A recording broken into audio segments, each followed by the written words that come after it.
Troisième et dernier projet qui vous est présenté, il s'agit du projet Men versus Unemployment. Il s'agit d'une fiction donc cross-média sous forme de web-série. Mais sans plus tarder, je vous cède la parole, donc Raphaël Poirier et Elodie Fuentes. Bonsoir Paris. Bonjour à tous. Je m'appelle Raphaël. Je m'appelle Elodie. Et notre projet s'appelle Men versus Unemployment.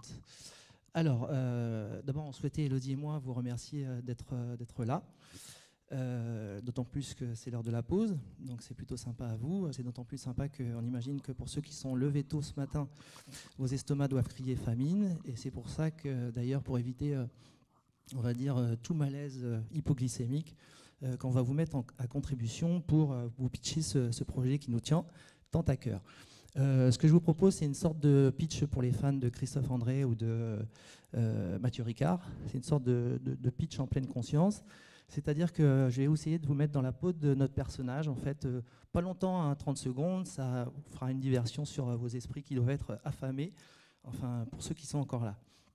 Donc, ce que je vais vous demander, c'est de, si vous voulez bien, en plus on ne vous voit pas, il n'y a pas de ridicule, ça ne tue pas le ridicule, donc c'est de fermer vos yeux, et puis on va vous accompagner sur un chemin, le chemin de notre héros, et puis on va voir quelles émotions viennent à vous et quels sont vos ressentis. Donc vous le verrez, c'est plutôt un sujet d'actualité. Vous voulez bien jouer avec nous ou pas? C'est sympa, parce qu'en même temps, ça aurait été terrible de dire. Bon, alors on y va? Vous êtes prêts? Vous fermez vos yeux? Alors première question. Écoutez bien le son de ma voix. Enlève ta chemise. Non, je déconne. Non, on se remet dedans. D'accord, première question. Imaginez que, imaginez que demain, il y ait votre hiérarchie qui vous envoie un petit mail et qui vous convoque à la direction des ressources humaines et que la responsable des ressources humaines vous dise l'entreprise va être restructurée et voilà, on est obligé de te licencier. Alors, imaginez maintenant que vous deviez annoncer cette nouvelle à votre conjoint, à vos enfants, à vos beaux-parents, au repas de famille le dimanche à midi. Ça y est, vous avez enfilé votre costume de nouveau demandeur d'emploi. Imaginez maintenant que par souci d'économie, et oui, votre salaire est divisé par 2, vous ayez besoin de quitter votre pavillon en banlieue et que vous soyez à la recherche d'un appartement. Vous allez donc voir un propriétaire, vous allez déposer un dossier en tant que demandeur d'emploi pour la recherche d'un appartement. Ou si jusque-là vous aviez un véhicule de fonction, tout à coup vous devez acheter une voiture et vous allez demander un prêt à votre banquier. Voilà, et puis pour terminer, imaginez que vous avez passé une journée harassante, vous avez passé d'ailleurs une demi-journée chez Pôle emploi, et puis vous avez envoyé à peu près 500 CV, ça fait 150 jours que vous cherchez un job, et puis vous entendez un politique sur iTélé qui dit je pense que les demandeurs d'emploi, on devait vérifier s'ils cherchent vraiment bien un emploi, quoi. Voilà, l'expérience est terminée, vous pouvez ouvrir vos yeux, j'ai presque envie de dire au sens propre comme au sens figuré. En tous les cas, pour nous, voilà, il s'agit d'un mauvais rêve. On pourrait dire que c'est un mauvais rêve, voire un cauchemar. Mais pourtant, c'est la réalité de 6 millions de nos petits copains, c'est-à-dire de nos concitoyens.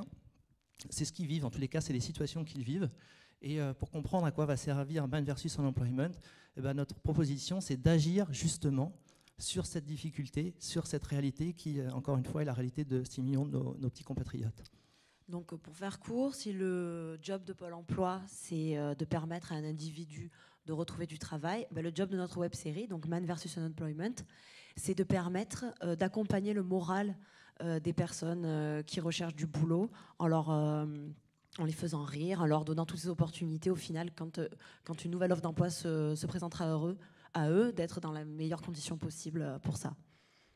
Alors pour y parvenir, on s'est posé pas mal de questions et en fait on s'est dit qu'il fallait déjà commencer par avoir un super-héros et un super-héros du pragmatisme, genre de super coach rompu à la survie en milieu économique hostile. Vous voyez, une sorte de préparateur mental, on va dire rompu aussi à l'humour, rompu au burlesque et capable d'influer du positivisme dans toutes les situations qui sont celles que vont vivre les demandeurs d'emploi. On l'a fait. Et c'est aussi par analogie, on en connaissait un qui était capable de faire ça. Vous le connaissez aussi, c'est Bear Grylls. Vous connaissez Bear Grylls? Non, vous connaissez Bear Grylls ou pas? Ouais. Enfin, c'est le gars qui officie dans Men versus Wild. D'accord? Donc il nous suffisait juste de transposer en fait ces qualités dans la peau d'un individu dans lequel les demandeurs d'emploi pourraient se retrouver. et d'utiliser ces bonnes pratiques, non pas pour survivre dans la nature, non, pour survivre dans la jungle du travail et dans la jungle de la recherche d'emploi.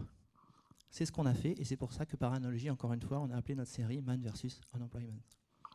Donc, il nous fallait ensuite un support média capable d'être accessible au plus grand nombre, partout et tout le temps. Donc, bon, le format de la web-série paraissait idéal. Quelque chose qui soit viral, qui soit interactif, qui puisse créer du lien entre les chômeurs, qui puisse les informer de façon, même si c'est drôle, de façon aussi réelle et concrète. Et c'est en créant du lien aussi qu'on permet d'éviter les pièges de l'isolement qui mènent souvent les personnes en situation de chômage à des dégringolades financières, psychologiques, morales. Voilà. Et puis il y avait une dernière chose pour que ça marche, c'est que évidemment on a financé notre premier épisode par le biais d'un crowdfunding, et comme on a beaucoup de potes, on a explosé le budget, on a beaucoup d'amis, ça fait plaisir d'avoir des amis, mais évidemment ça ne suffit pas, puisque l'idée c'est d'accompagner en fait les demandeurs d'emploi au moins pour 14 épisodes, à raison d'un épisode par mois. Je vous explique pourquoi. Il y a des gens qui ont bossé sur le sujet, notamment un sociologue qui s'appelle Michel Debout, qu'on aime beaucoup, et qui, statistiquement, en fait, c'est comme ça, ce sont les chiffres. Entre le moment où je perds mon emploi et le moment où je retrouve une opportunité d'emploi, il se passe 14 mois, en fait. C'est une moyenne, mais il se passe 14 mois. Donc voilà, à hauteur de un épisode par mois, on voulait effectivement accompagner nos demandeurs d'emploi. Voilà, je crois que... Oui, il nous reste 2 ouais, minutes. je crois que voilà, en 3 minutes, c'est court. Hein. Franchement, l'exercice est difficile, mais on essaie de vous expliquer, en fait. On essaie de vous expliquer. Non, c'est tout bon, c'est tout bon.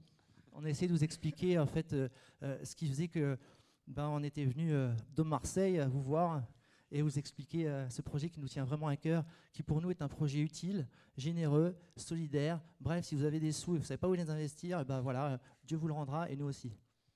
Oui, donc là, on va vous montrer... Pardon, excusez-moi. On applaudit, si vous mais voulez. bon, on peut le dire plusieurs fois, hein, mais bon. Mais il y a une vraie mission sociale, vraiment, ça nous tient à cœur, ce truc. Voilà. Donc, si vous voulez nous aider, vous êtes les bienvenus. Oui, donc là, on va vous montrer une vidéo qui est en gros des morceaux du prologue qu'on a tourné à l'occasion de notre crowdfunding. Donc, ce prologue servait surtout à montrer à nos premiers fans l'histoire en fait de ce personnage et comment il est arrivé donc de son statut de travailleur fraîchement salarié à porte-parole super-héros de tous les chômeurs de France, quoi. Et fraîchement licencié. Hein. Bernard. Bien. Bernard, redresse-toi. T'en as pas marre, Bernard? Mais bordel, ça fait 20 ans que tu bosses pour eux, ils te jettent comme de la merde. Et toi, tu poses ta tête sur la table? Mais pose tes couilles sur la table. Tu te rappelles la fois où j'étais fermé par des cochons sauvages? Tu te souviens, Bernard? J'ai fait quoi, Bernard? Hein? J'ai fait quoi? Chut, tu fermes ta gueule, Bernard. Shut your mouth, motherfucking bitch. Écoute-moi bien. Tu te lèves maintenant. Ou tu fermes ta gueule à jamais. C'est ton dernier jour, ta dernière chance de porter tes couilles. On est les best friends tous les deux, n'est-ce pas? Ouais. Alors réfléchis un peu. Bien. C'est toi?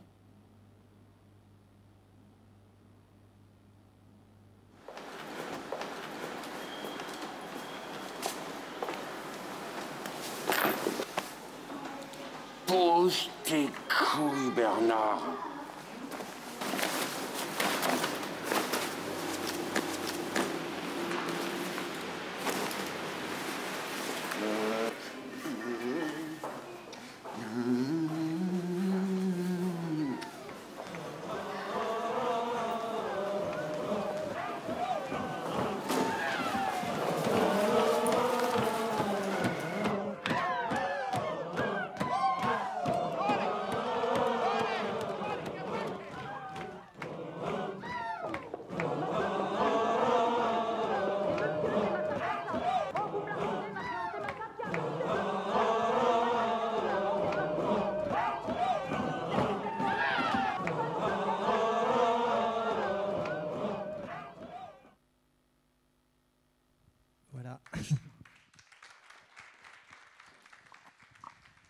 Alors évidemment, on a essayé de terminer sur un cliffhanger en fait, et on espère qu'on a créé une frustration.